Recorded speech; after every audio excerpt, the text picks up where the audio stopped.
The power of Jesus over Christians can be likened to the power of a little boy over a goat that was said to be his. As long as the goat is alive, it could be that of that little boy. The little boy will find it food and fetch it water. But the day the goat is slaughtered, the little boy will know soon enough who the real owner of that goat is. The power of Jesus over Christians can be likened in this same exact scenario. So as long as you are successful, as long as your business is moving fine, Jesus Christ is exonerated as the man who is responsible for your success. But the day that business crumbles, Satan now becomes responsible for the one who made the business to fail.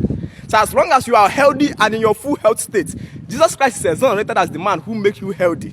But the day your health system malfunction or you become sick, Satan now becomes responsible for the one who makes you sick. As long as you finish from university and you got a job, a perfect paying job, Jesus Christ is exonerated as the man who makes you to get a job. But the day you are sacked on fire from your job, it now becomes your ancestral curse or Satan that now makes you not to succeed. If you understand Christianity in this scenario, you understand the myopic system that has been introduced to indoctrinate our people to become comfortable in their perpetual poverty. Because I refuse to worship a God who takes the glory and refuse to take the shame. If God makes people to succeed, then he must take responsible of making people to fail. If he makes people healthy, then he must take responsible of making people to fall sick.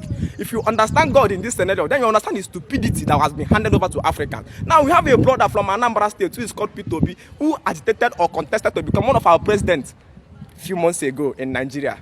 And during this contest program, he went from churches to churches. He went to visit Apostle Joshua Johnson Suleiman. He went to visit Dr. Paul Enete. He went to visit Onyedepo. He went to visit Dr. Omopai, the apex of miracle in Nigeria.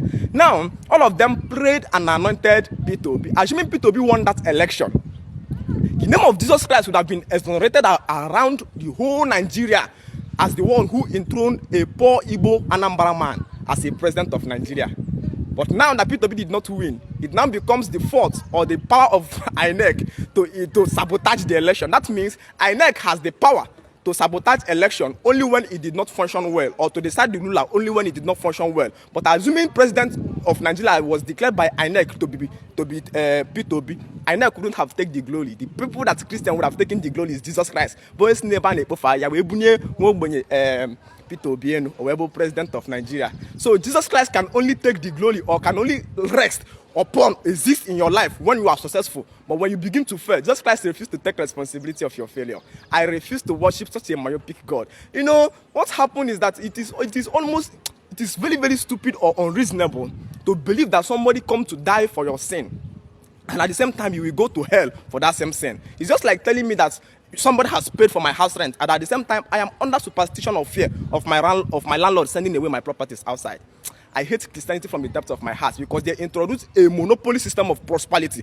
They begin to teach that prosperity is a one-man something, that before a man begin to progress, other people must fail. And it started by the man who is called Jesus Christ, who is the apex of Christianity, because the whole horizon of foundation of Christianity was built on Jesus Christ as the man who they are looking upon to become like. Now, this man they are looking upon to become like, who is called Jesus Christ, the first entrance of the first miracle Jesus Christ did when he came to the world, or when he was born, is that he took away the life of all his age mates or sons, or the sons of his age mates in Israel. So King Herod, on hearing that Jesus Christ was born in the Bible, declared that every male child below 2 years will be slaughtered and killed.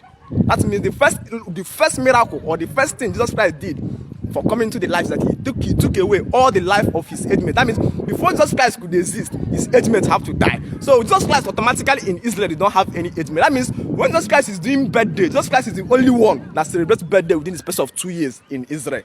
Imagine the stupidity of the person who you believe that he come to protect your life. That means Jesus Christ did not come to save your life, but he came to take your life. I am agitating from the depths of pain because Africans has been maximized this orientation that has been given up to us. You know, the church is, my whole anger against churches, understand my sincere point, is that they mobilize African youth and begin to manipulate their mind through false teaching, and on account of this, extracting their money from them. I've heard people who puts the picture of a man of God and call that person fake pastor. No, there's nothing like fake pastor. There can only be fake if there is original. If you tell me that this is fake drug, that means there's the original version of that drug.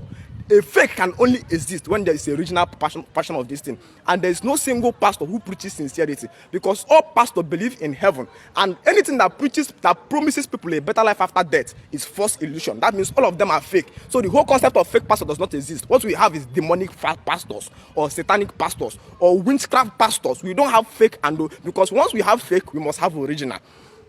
What did they do to Africans that make me not to forgive any Christians? Is that they began to teach people the false ways of prosperity.